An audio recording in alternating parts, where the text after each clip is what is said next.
우리 하루하루의 삶이 주님과 동행하고 주님과 함께 죽고 주님과 함께 사는 믿음의 경주길이 될 수 있기를 소망합니다. 다 똑같은 인생을 사는 것 같지만 어떤 사람은 육신의 욕망을 위해 경주하는 인생을 삽니다. 그러나 오늘 예배하는 저와 여러분은 믿음의 경주를 하는 인생을 살아야 할 줄로 믿습니다. 표대가 분명해야 합니다. 세상의 물질과 권력과 쾌락이 표대가 되는 것이 아니라 나의 영원한 구원이요 생명이신 예수님이 표대가 되어야 할 줄로 믿습니다. 이 예배를 통해 내가 무엇을 표대 삼고 뛰어가는지 하나님 앞에서 자신의 모습을 잘 발견하는 복된 예배가 될 수 있기를 축복합니다. 우리 옆 사람과 인사하겠습니다. 사랑합니다. 감사합니다. 오늘도 은혜 받으십시오. 독감이 아주 심합니다. 그래서 우리 김한실 전도사님은 2주째 예배를 못 나누셨어요. 계속 치료를 받는데도 몸 상태가 호전이 안 돼서 힘든 상황에 계십니다. 그리고 우리 젊은 분들도 혹시 독감 또 옮길까 봐 우리 가정에서 예배 드리는데 유튜브로 예배하는 모든 성도들에게도 동일한 은혜가 있기를 축원합니다.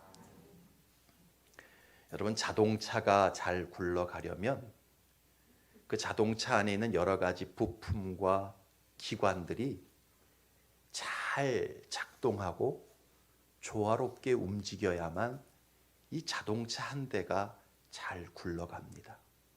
그렇지요?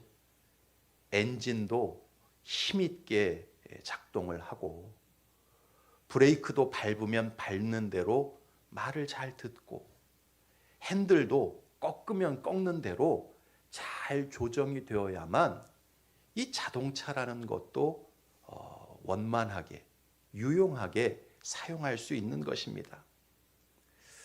그런데 이것은 우리의 믿음도 마찬가지예요.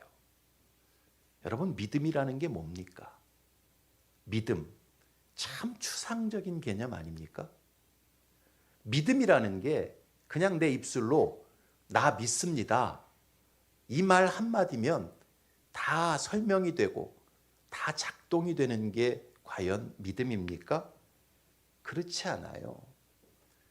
믿음이라는 것도 자동차처럼 그 안에 세세한 믿음의 부품과 기관들이 함께 어우러져서 작동을 합니다. 그냥 나 믿습니다 한마디로 믿음이 역사하고 참된 믿음이 되는 게 아니에요. 믿음 안에 있는 여러 가지 요소들이 잘 기능을 하고 잘 작동을 할 때 드디어 그 믿음을 통해서 하나님의 역사가 나타나고 하나님의 능력이 우리 삶 가운데 임하게 되는 것입니다. 오늘 맹인 바디메오가 바로 그 사실을 우리에게 보여주고 있어요. 바디메오가 나 믿습니다 그 한마디로 눈을 뜬 게 아니었죠. 눈을 뜨기까지 그 믿음이라는 것이 어떤 것인지를 보여주는 일련의 과정들이 있었던 것을 알 수가 있습니다. 자, 그 일련의 과정들 속에서 우리는 참된 믿음, 역사하는 믿음의 부품과 기관들이 어떤 것인지를 하나하나 살펴볼 수가 있는 것입니다.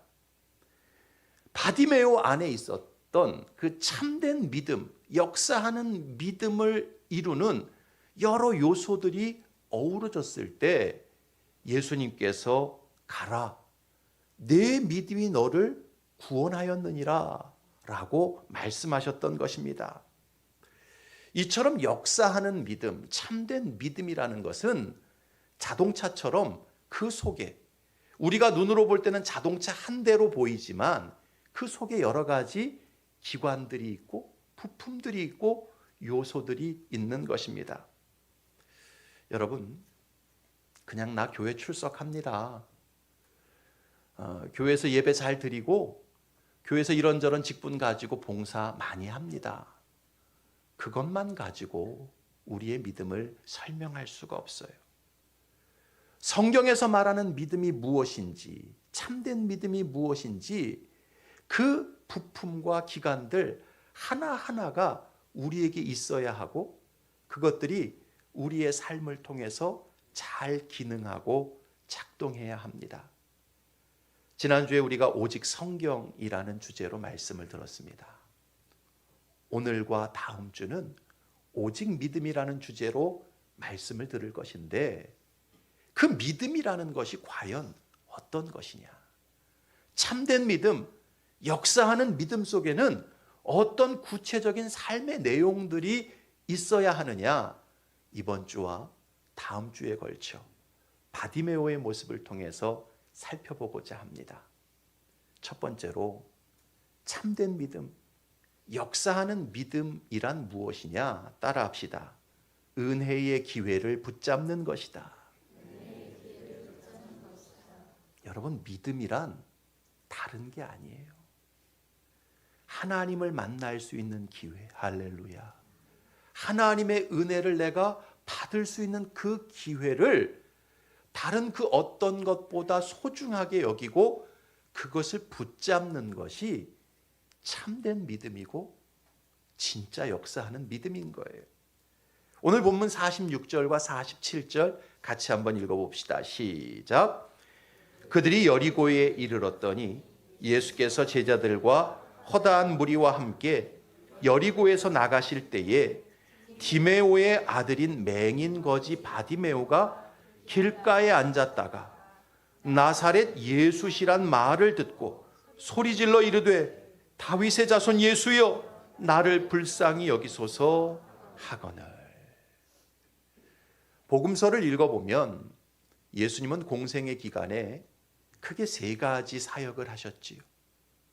복음을 전파하시고 말씀을 가르치시고 병자들을 고치시는 이 세 가지 사역에 예수님이 집중하셨습니다. 자, 그런데 이 세 가지 사역을 그저 한 장소에서 늘 만나는 그 무리들과만 함께 행하셨던 게 아니었어요. 예수님의 소문이 가나안 땅뿐만 아니라 이방 땅에까지 번져나가면서 예수님 주변에는요, 항상 수많은 사람들이 팬클럽처럼 몰려들었습니다. 그리고 그 예수님의 귀한 말씀, 그리고 놀라운 그 이적 사건을 볼 때마다 예수님 다른 데 못 가시게 자기 옆에 붙들어 놓고 싶어 하는 사람들이 참 많았지요. 그러나 그럴 때마다 주님께서는 한 장소, 한 무리들에 머물러 계셨던 게 아닙니다.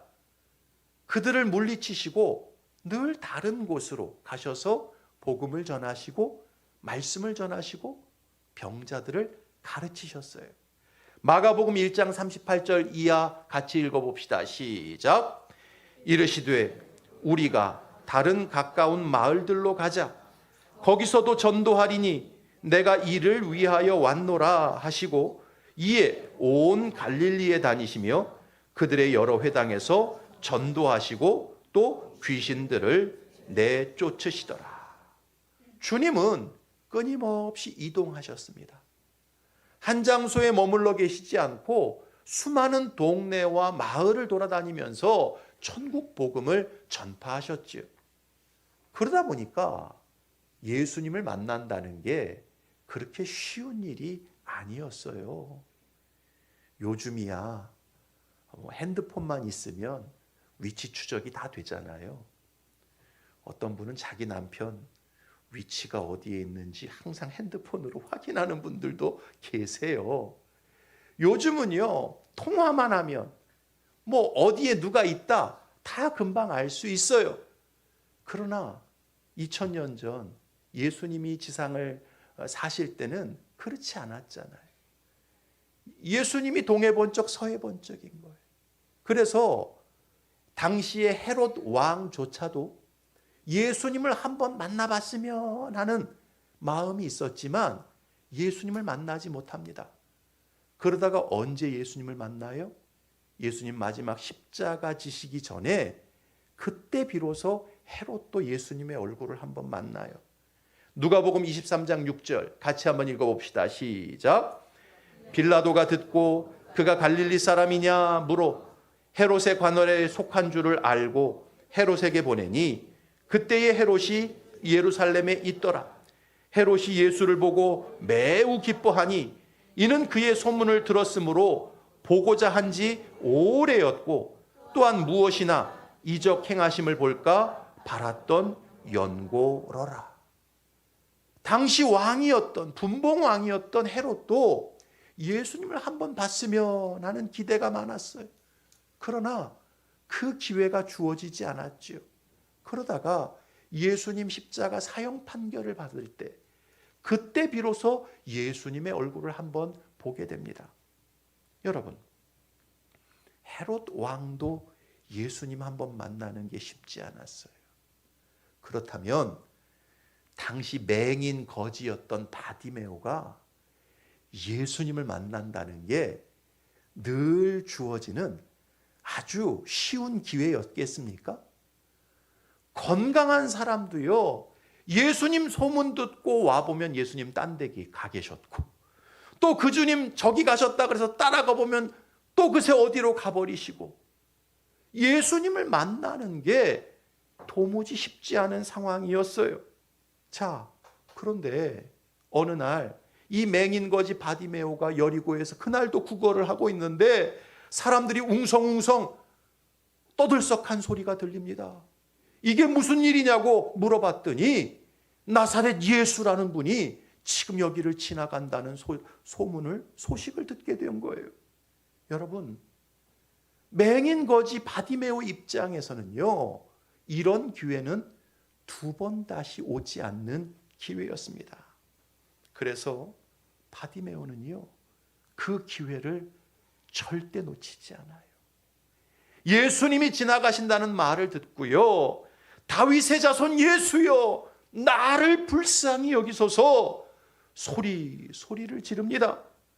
사람들이 소리 지르는 자기를 향해서 무슨 욕을 하든지 무슨 비난을 하든지 그런 것에는 전혀 아랑곳하지 않고요, 예수님 만날 수 있는 그 기회를 절대 놓치지 않았던 것을 볼 수가 있습니다. 여러분, 이것이 바로 참된 믿음, 역사하는 믿음의 모습인 거예요. 참된 믿음이라는 것은요, 주님 만날 기회, 내게 주어지는 은혜의 기회를 귀하게 여기고 절대로 놓치지 않는 것이 역사하는 믿음의 첫 번째 모습인 것입니다. 여러분, 그런 말이 있지요. 당신이 헛되게 보낸 오늘은 어제 죽은 이가 그토록 바라던 내일이었다. 여러분, 우리가 지금 살아있다 보니까 오늘 하루가 귀한 줄 몰라요. 그렇죠? 어제도 오늘을 살았고 오늘도 오늘을 살고 내일도 오늘을 살 것이라고 생각하기 때문에 오늘이라고 하는 이 기회가 얼마나 귀한 것인지를 잘 모릅니다. 그래서 대충 의미 없는 일에, 무가치한 일에 우리의 시간과 에너지를 쏟고 살아갈 때가 참 많아요. 그러나 오늘 우리가 그렇게 헛되이 보낸 그 하루가 어제 죽은 사람이 내가 꼭 살아봤으면 좋겠다, 그렇게 간절하게 바랐던 내일이었다라는 거지요. 여러분, 지금도 전 세계가 전쟁으로 인해서 떠들썩하지 않습니까? 연일 사망자가 몇 명이 생겼느니 우리가 이 소문을 듣지 않아요? 러시아와 우크라이나의 전쟁으로 인해서, 또 이스라엘과 하마스의 전쟁으로 인해서 매일 수십 명, 수백 명이 생명을 빼앗깁니다. 그런데 여러분, 분명한 사실은 그들만 죽는 게 아니라는 거예요. 죽음은요, 시시각각으로 저와 여러분에게도 다가오고 있는 것입니다. 그러므로 여러분, 만약 오늘 밤에 주님이 재림하신다면 오늘 이 주일 예배는 우리가 이 지구상에서 드리는 마지막 예배가 될 거예요. 만약 이번 주에 그런 일은 발생하지 않겠지만 불의의 사고로 우리의 운명이 달라진다고 한다면 오늘 교회 안에서 성도들과 나누는 그 사랑스러운 교제는 이 땅에서 마지막 교제가 될 겁니다. 만약 내년도에 우리에게 큰 중병이 닥치게 된다면 올해 우리가 맡은 봉사의 자리라는 것은요, 이제 두 번 다시 감당해 볼 수 없는 귀한 기회가 되는 것입니다. 따라서 여러분, 지금 내게 주어진 그 은혜의 기회를 놓치면 안 돼요.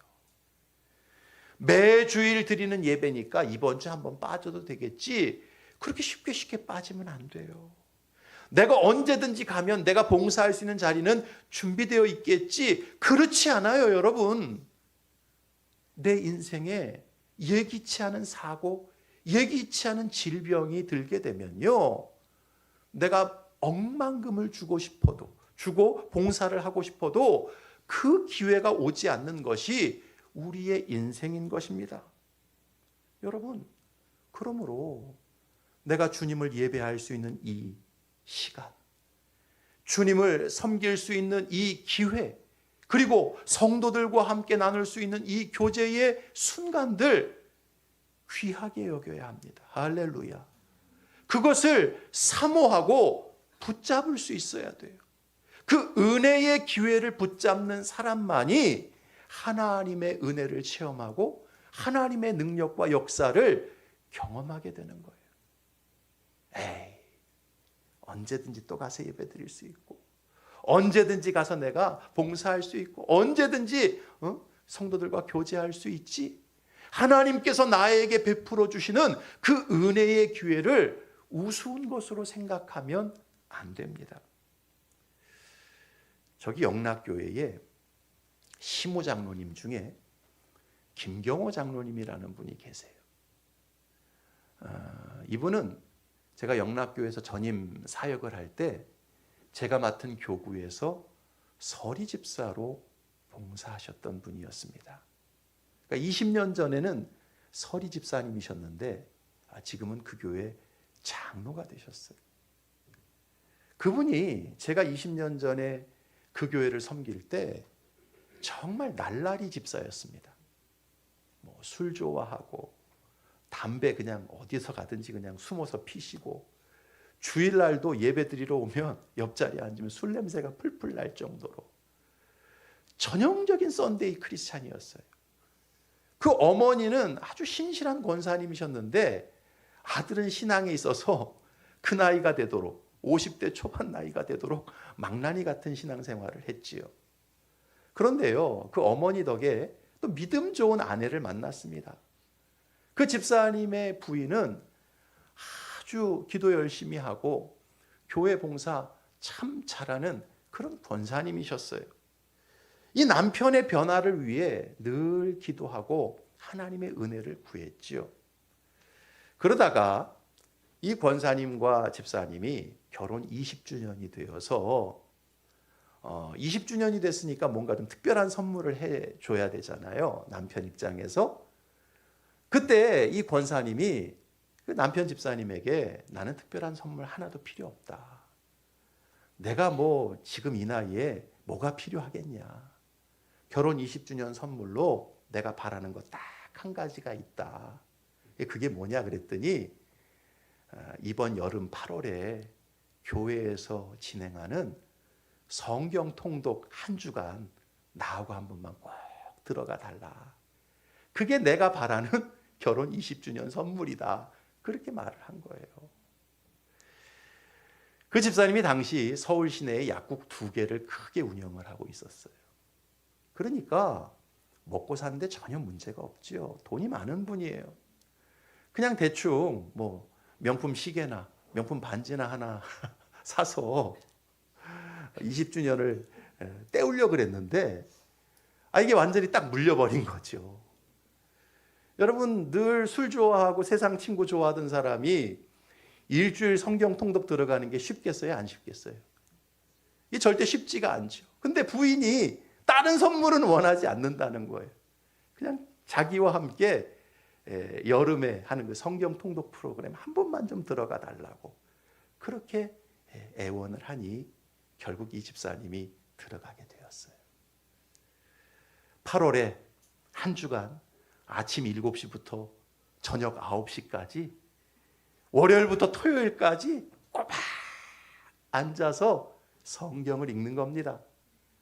그러니 여러분 얼마나 좀이 쑤시겠어요?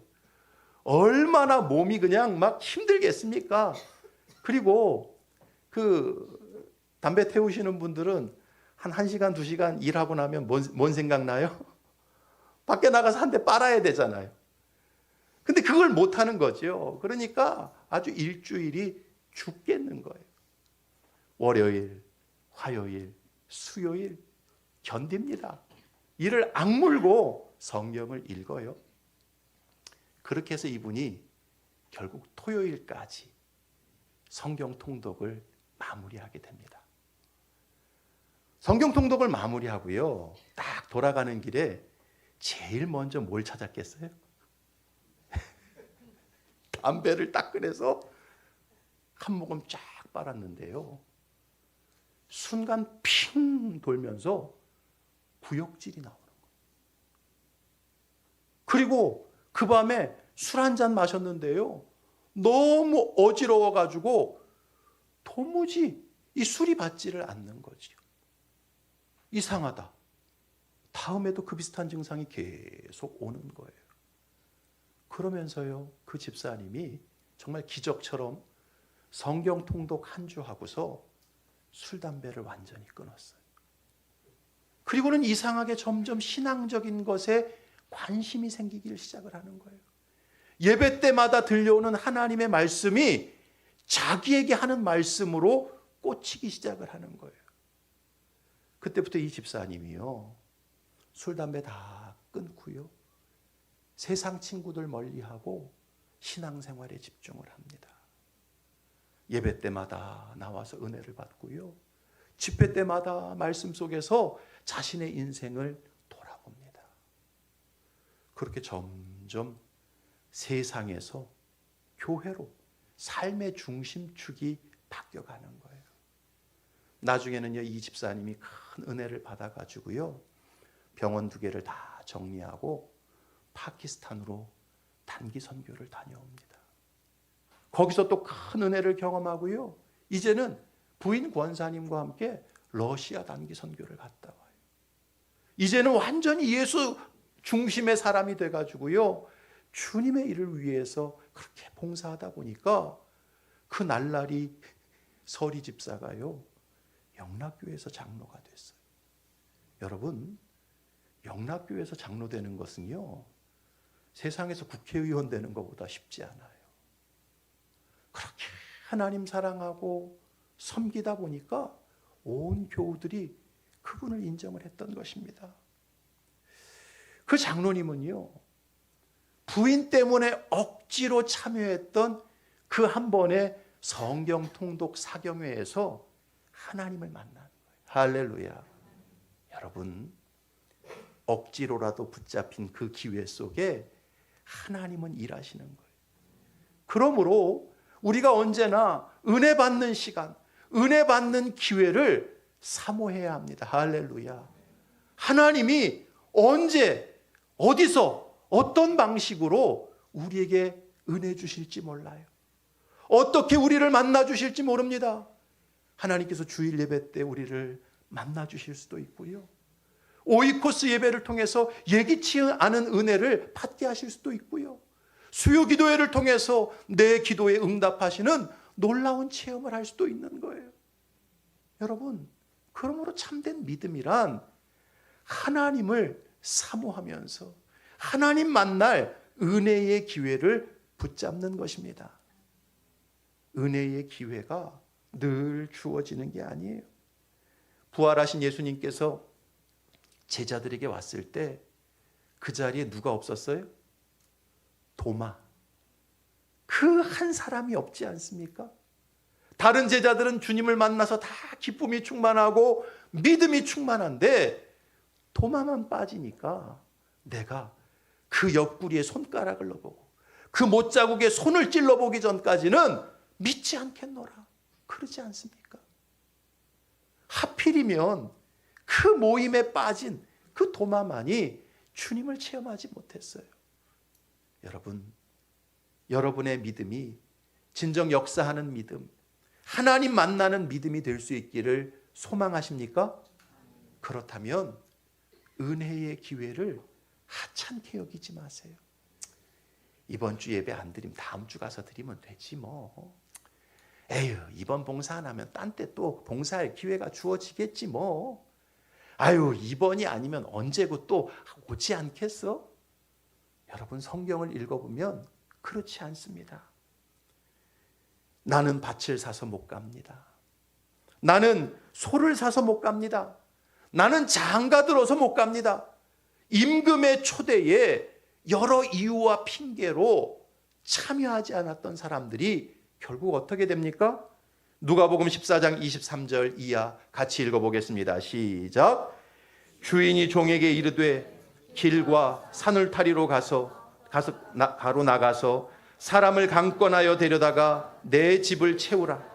내가 너희에게 말하노니 전에 청하였던 그 사람들은 하나도 내 잔치를 맛보지 못하리라 하였다 하시니라. 바라기는 저와 여러분들이 바디메오가 여리고성을 지나가시는 그 예수님 만날 기회를 절대 놓치지 않았던 것처럼 인생의 하루하루를 살아가면서 은혜 받는 자리, 주님 만나는 자리, 주님 역사하는 자리 꼭 붙잡으실 수 있기를 바랍니다. 그것이 참된 믿음이요, 우리를 구원하는 믿음이 될 것입니다. 두 번째, 참된 믿음, 역사하는 믿음은 어떤 믿음이냐? 따라합시다. 간절하게 주님을 찾는 것이다. 48절과 49절 같이 읽어봅시다. 시작. 많은 사람이 꾸짖어 잠잠하라 하되 그가 더욱 크게 소리질러 이르되 다윗의 자손이여 나를 불쌍히 여기소서 하는지라. 예수께서 머물러 서서 그를 부르라 하시니 그들이 그 맹인을 부르며 이르되 안심하고 일어나라. 그가 너를 부르신다 하며. 예수님 주변에는요, 늘 사람들이 많이 쫓아다녔어요. 각자의 필요와 각자의 소원을 가지고 나도 예수님께로부터 이 필요를 좀 얻고 이 소원을 좀 응답받았으면 좋겠다. 그런 군중들이 늘 옆에 있었습니다. 따라서 사지 멀쩡한 사람도 예수님 앞에 1대1로 독대한다는 게 쉬운 일이 아니었습니다. 하물며 눈이 멀어서 보이지 않는 맹인 바디메오가 주님 앞에 선다라는 것은요, 너무나 쉽지 않은 상황이었습니다. 그래서 이 바디메오가 할 수 있는 일이라곤 딱 한 가지밖에 없었어요. 그게 뭐예요? 목이 터져라 예수님을 부르는 것이지요. 이 기회를 놓치면, 이 상황을 놓치면 나는 더 이상 기회가 없다. 절박한 마음을 가지고 간절하게 예수님의 이름을 부르는 것 외에는 바디메오가 할 수 있는 게 없었어요. 그렇게 간절하게 예수님을 찾고 간절하게 주님을 불렀을 때 예수님이 가시던 길을 멈추시고 뒤를 돌아다 보십니다. 그리고는 저 부르짖는 저 사람을 내 앞으로 데리고 와라 말씀하십니다. 여러분, 참된 믿음, 역사하는 믿음이란 그 속에 반드시 간절함이 있게 되어 있습니다. 상황과 형편을 초월한 절박함, 그게 없다면 그 믿음은 참된 믿음이라 할 수 없고 역사하는 믿음이라 할 수 없는 것입니다. 왜냐하면 정말 믿는 사람들은요, 그 주님에게 내 온전한 소망을 두기 때문입니다. 주님 없이는 그 어떤 대답도 없고 해결 방안도 없다라는 것을 알기 때문에 주님께 내 모든 것을 쏟아붓게 되어져 있는 거예요. 누가복음 18장에 보면 불의한 재판관의 비유가 나옵니다. 그 비유의 결론이 무엇이냐 하면 간절하게 주님을 찾는 것이 바로 참된 믿음이라는 거예요. 따라합시다. 간절하게 주님을 찾는 것이 참된 믿음이다. 어느 도시에 사람을 무시하고 하나님을 경외하지 않는 나쁜 재판관이 있었습니다.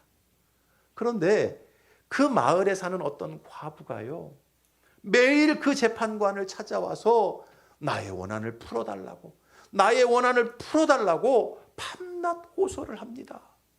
자, 처음에는요, 이 재판관이 이 과부를 무시합니다. 행색도 남루하고요, 저 과부의 소원을 들어줘 봐야 내게 특별히 뭔가 생길 게 보이지가 않았어요.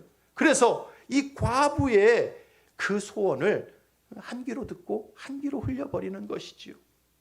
그런데요, 이 과부가요, 하루만 오는 게 아니라 그 다음날 옵니다. 그 다음날 또 찾아옵니다. 5일을 찾아옵니다. 일주일을 찾아옵니다. 열흘을 찾아옵니다. 한 달을 찾아와요. 계속 자기를 성가시게 하니까 나중에는 어떤 생각이 들어요? 야, 내가 이 과부 소원을 해결하지 않으면 내 일을 못 보겠구나. 그런 마음이 들어서 이 불의한 재판관이 그 과부의 소원을 들어줬다는 거예요.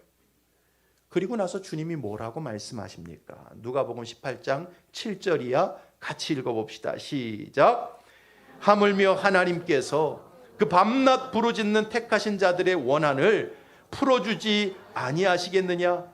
그들에게 오래 참으시겠느냐? 내가 너희에게 이르노니 속히 그 원한을 풀어주시리라. 그러나 인자가 올 때에 세상에서 믿음을 보겠느냐 하시니라. 주님께서는요, 밤낮 부르짖어 기도하는 자들, 간절하게 기도하는 그 사람들을 결코 외면하지 않으신다. 그렇게 말씀해요. 왜냐하면 그 간절함과 절박함 속에 참된 믿음이 있기 때문입니다. 자, 그런데 주님께서 마지막 부분에서 뭐라고 말씀하세요? 그러나 인자가 올 때에 세상에서 믿음을 보겠느냐. 주님 재림의 때가 가까울수록, 세상 종말이 가까울수록 참된 믿음이 없다라는 거예요. 그 참된 믿음이 없는 모습은 무엇으로 나타납니까? 간절함이 없다라는 거예요. 절박함 없이 그저 물에 물 탄 듯, 술에 술 탄 듯 그렇게 믿는 사람들이 세상에 많아질 것이다 라고 주님이 말씀하신 거예요. 여러분, 그렇다면 왜 시간이 갈수록, 주님 다시 오실 때가 가까울수록 사람들 안에 간절함과 절박함이 사라져갈까요? 그 이유를 요한계시록 3장 15절 이하의 라오디게아 교회를 통해서 주님이 말씀하십니다. 같이 읽어봅시다. 시작. 내가 네 행위를 아노니 내가 차지도 아니하고 뜨겁지도 아니하도다. 내가 차든지 뜨겁든지 하기를 원하노라. 내가 이같이 미지근하여 뜨겁지도 아니하고 차지도 아니하니 내 입에서 너를 토하여 버리리라. 네가 말하기를 나는 부자라 부요하여 부족한 것이 없다 하나. 마지막 때가 될수록 참된 믿음이 사라져가요. 간절함과 절박함이 사라져갑니다. 그 이유가 뭐예요? 먹고 사는데 아쉬움이 없기 때문에 그렇습니다. 육신적으로 너무 부유하고 풍요롭기 때문에 그래요. 하나님 말고도 당장 내가 의지할 게 많고요, 즐길 게 너무 많다 보니까 하나님을 향한 간절함, 절박함을 점점 잃어가는 것입니다. 여러분, 옛날에는 아메리칸 드림, 그런 말이 참 유행했잖아요. 근데 요즘은요, 코리안 드림입니다. 대한민국처럼 잘 먹고 잘 살고 모든 인프라가 살기 편하게 잘 갖추어진 나라가 세상에 없어요. 여러분, 뭐 어렵고 힘들다 우리가 그러지만요, 우리나라처럼 잘 먹고 잘 사는 나라가 없어요. 통계를 보니까 7월부터 지난 10월 달까지 매달 200만 명 이상이 해외여행을 나갔답니다. 우리가 먹는 것, 우리가 입는 것, 여러분 옛날 왕들도 누리지 못했던 것을 오늘날 우리가 누리고 있지 않습니까? 저는요, 가끔 그 유튜브에서 탈북자들 그 서로 인터뷰하는 그 채널을 잘 듣습니다. 거기에 보면 뭐 각계각층의 북한 사람들이 탈북을 해서 뭐 이만갑에도 나왔고 모란봉 클럽에도 나왔던 사람들이 다시 그 유튜브 채널에 나와서 거기서 말하지 못했던 개인적인 이야기들을 하는 그런 채널을 듣는데요, 그 사람들이 나와서 이구동성으로 하는 말이 뭔 줄 알아요? 대한민국이 천국입니다. 대한민국이 천국입니다. 그런 소리를 해요. 너무 살기 좋아졌어요. 부족함이 없어요. 원하는 것은 바로 되어집니다. 우리가 그런 환경에 살다 보니까 하나님을 향한 간절함이 점점 사라지는 거예요. 주님을 향한 절박한 마음이 점점 희미해지는 것입니다. 그래서 하나님을 찾지도 않고 부르짖어 기도하지도 않고 믿음의 절박함이 없어지는 것이지요. 그런데 그런 마지막 때의 성도의 모습을 예수님께서도 그럼 너 참 잘 사는구나, 부유하고 참 모든 것에 부족함이 없구나, 그렇게 보시는 게 아니라는 거예요. 요한계시록 3장 17절 이하 같이 한번 읽어봅시다. 시작. 내 곤고한 것과 가련한 것과 가난한 것과 눈먼 것과 벌거벗은 것을 알지 못하는도다. 다시 한번 읽겠습니다. 시작. 내 곤고한 것과 가련한 것과 가난한 것과 눈먼 것과 벌거벗은 것을 알지 못하는도다. 여러분, 지금이라도 하나님이 내 영혼을 찾으시면, 있는 모습 그대로 하나님의 심판대 앞에 선다면, 나는 부자입니다, 나는 부유합니다, 나는 가진 게 많고 주님께 내놓을 게 많은 사람입니다. 여러분, 그러실 수 있나요? 육신적으로 볼 때는 부족함이 없고 모든 게 넉넉하지만 하나님의 기준과 하나님의 눈으로 보면 바디메오처럼, 거지였던 바디메오처럼 헐벗고 굶주리고 가련하고 곤고하고 내놓을 게 없는 것이 바로 저와 여러분의 모습입니다. 하나님께서 나의 죄를 들춰내신다면, 나의 게으름을 들춰내신다면, 나의 위선을 폭로하신다면, 나의 교만을 드러내신다면, 여러분, 우리는 지옥불에 던져 넣어도 할 말이 없는 사람들이에요. 바라기는 저와 여러분들이 하나님 앞에서 내가 얼마나 곤고하고 가련하고 가난하고 눈멀었고 벌거벗은 상태인지를 깨달으실 수 있기를 바랍니다. 주 떠나가시면 내 생명 헛되네. 주님 없이는 저는 가장 가난한 자이고 비참한 자이고 영원한 형벌에 빠질 수밖에 없는 인생인 것을 깨달으실 수 있기를 바랍니다. 다시 주여 나를 불쌍히 여기옵소서. 나를 성령으로 충만케 하시고 주의 말씀과 주의 생수로 충만케 하여 주옵소서. 간절한 기도의 신앙을 회복할 수 있기를 바랍니다. 참된 믿음은 물에 물 탄 듯 술에 술 탄 듯 세상 것을 의지하면서 그렇게 거드름 피우는 신앙이 아니에요. 낮은 자세로 간절함과 절박함을 가지고 주님의 은혜를 구하는 것이 참된 믿음이요 역사하는 믿음인 것을 깨닫고 다시 주님 앞에 절박한 심정으로 기도하는 저와 여러분이 될 수 있기를 축복합니다. 하나님은 항상 우리에게 말씀합니다. 너는 내게 부르짖으라. 아유, 하나님은 귀가 잡수셨나? 왜 자꾸 큰 소리로 부르짖으라 그러셔? 그게 아니에요. 절박함과 간절함을 가지고 하나님을 찾으라는 이야기입니다. 세상의 모든 것들은 다 있다가 없어지는 거예요. 나를 영원히 구원할 수 없습니다. 오직 주님의 임재와 주님의 동행하심과 주님의 능력만이 우리를 건지는 유일한 구원의 근거인 줄로 믿습니다. 바라기는 저와 여러분들이 바디메오처럼 간절하게 주님을 찾는 참된 믿음의 사람 될 수 있기를 주님의 이름으로 축원합니다.